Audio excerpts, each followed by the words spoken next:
When people talk about functional strength training and then they start standing on a ball and juggle oranges, it doesn't make a lot of sense to me because that doesn't look like my life. But if you have to get a heavy bag of groceries or something, you got a deadlift. You need to find several exercises that have a reputation for building strength that reaches beyond the ability to do this exercise. There's no correlation between the number of exercises and the platform results.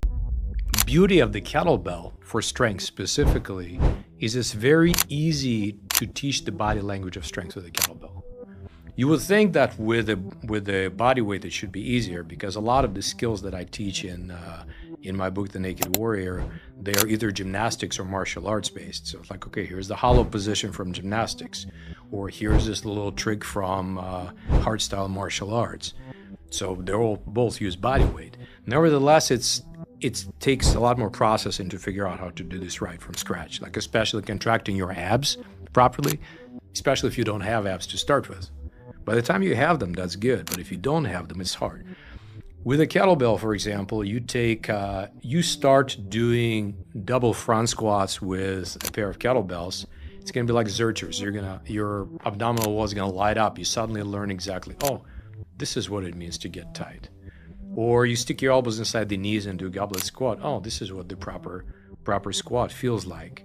And just very easy to integrate all your body in one lift. I mean, these days some companies will manufacture kettlebells with small, with small jumps. What's the point? You're defeating some of the reasons for the being for this particular piece of equipment. And here's what they are. One is simplicity. You only can have a couple of bells and do a lot of things. But the other is when you suddenly, let's say that you've been pressing a 53-pound kettlebell and you're doing a lot of sets, and your goal is to press a 70-pound kettlebell, and it's a big jump. So what you're going to do is, first of all, you're going to have to put in a very significant volume of work. That foundation of the pyramid.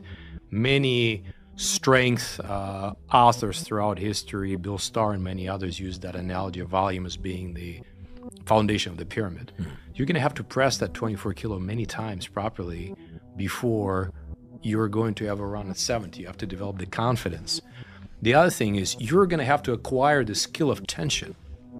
Total body tension, everything is linked up, because when you go up a couple of pounds, it doesn't make a difference. You're doing the same thing, you're not noticing. When you go up a lot, everything has to be just so. So as you're going through your sets of 5 with the 53-pounder, you're also doing just cleans with the 70-pounder. You're starting to see what it feels like. You're doing get-ups with it. You're starting to see how that weight feels like. Again, we're talking about disinhibition here. You're planning on owing this weight.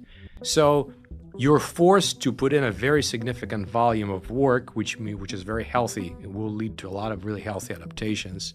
And you will force to develop the skills to make that transition. And plus, you're also having that desirable difficulty. In learning, there is that concept by Robert Bjork about desirable difficulties for learning. If learning is very easy, something is presented to you, don't learn much. If you have to struggle, like even if you're reading something and the font is ineligible, ironically, you end up learning better. So this is an example of a desirable difficulty as you're progressing this way. So that is for strength. Obviously, kettlebell have their benefits for endurance and for other things as well, but just for adjusting the resistance. So what are the benefits, let's say, of the kettlebell swings as opposed to, or snatches? Again, snatch is more of a less democratic exercise, like the dips. Parallel bar dips, fantastic for those who can do that, but if you can't, that's too bad, but there are alternatives. So again, the snatch is great. If you cannot do snatch, you can do swing. So the swing, it allows you to train power and power endurance in an extremely safe manner. Because if you try to develop power in a lot of conventional ways, you will find you try doing Olympic lifts. It's very skill intensive, trying to learn how to do that. And besides, for some athletes, not appropriate. Racking the bar and overstretching the wrist ligaments, like for example, for fighters, that's a kiss of death. That's a really bad idea, destabilizing the wrist in this manner. And for many athletes, other athletes too. Pitcher doesn't want to do that, baseball pitcher. So then you try to do things like sprinting. Sprinter requires a lot of coaching, proper coaching. much more than a kettlebell swing, and it's very, very easy to rip a hamstring or something like that. So this kettlebell swing allows you to train power and power endurance in a very safe manner. And what's also very unique about it, you don't have to use a lot of weight. What's unique about the kettlebell and the kettlebell swing, another thing about the design, you can swing it back between your legs, but you don't have to let it passively swing between your legs. You can choose to accelerate it. This is called overspeed eccentric. So some years back, our colleague, one of our instructors, Brendan Hetzler, he put me and several other of our colleagues, instructors on the force plate, and we started doing swings with overspeed eccentric, which means accelerating it downwards and upwards. So we were using just a 53-pound bell. So the most experienced guys, we were able to generate over 10 Gs of acceleration. So basically we made that 50-pound bell weigh 500 pounds. But if to the listeners who know about how the passive tissues can handle the load, when the loading is really rapid, it's amazing how these tissues can handle that very, very safely. So you can apply tremendous amount of load. Of course, you don't start with that. It's not how you start your swings. So, and you can develop power endurance. So you can do a whole lot of many different sets, many sets. You've had Megan Kelly, one of our certified instructors out of UK, she set a Guinness World Record for a crazy number of swings done in an hour. And so she would just go, her training is she would go and do swings. She'll do a few reps, pick up, set it down, and she would do it for, let's say, 90 minutes. And she would do it with a heavy kettlebell. And the adaptations are fantastic from that. In the kettlebell world, we refer to the what the hell effect. So what's the what the hell effect? What the hell effect is when you're getting an adaptation that's not a beginner's gain, but it's an adaptation that's totally unexpected.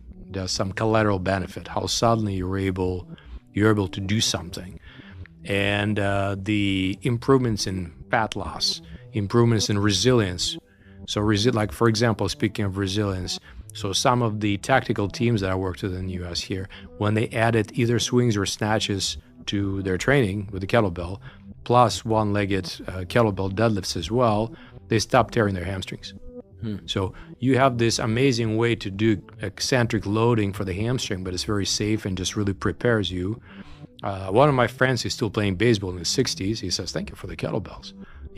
He went through the course in one of the federal agencies 20 years ago, and he's still doing that. He's retired, but he's still doing that. So that's a great benefit. The amount of pure workload that you can do in this amount, that's why you can burn a lot of calories, you can develop cardio, whatever. But also, like, why would anybody want to do power training who's not a power athlete? Because for so many reasons right now, I don't need to speak about it, your other guests have, for the reasons of longevity, how important it is to have high levels of power. And the kettlebell swing is one of the ways to develop it.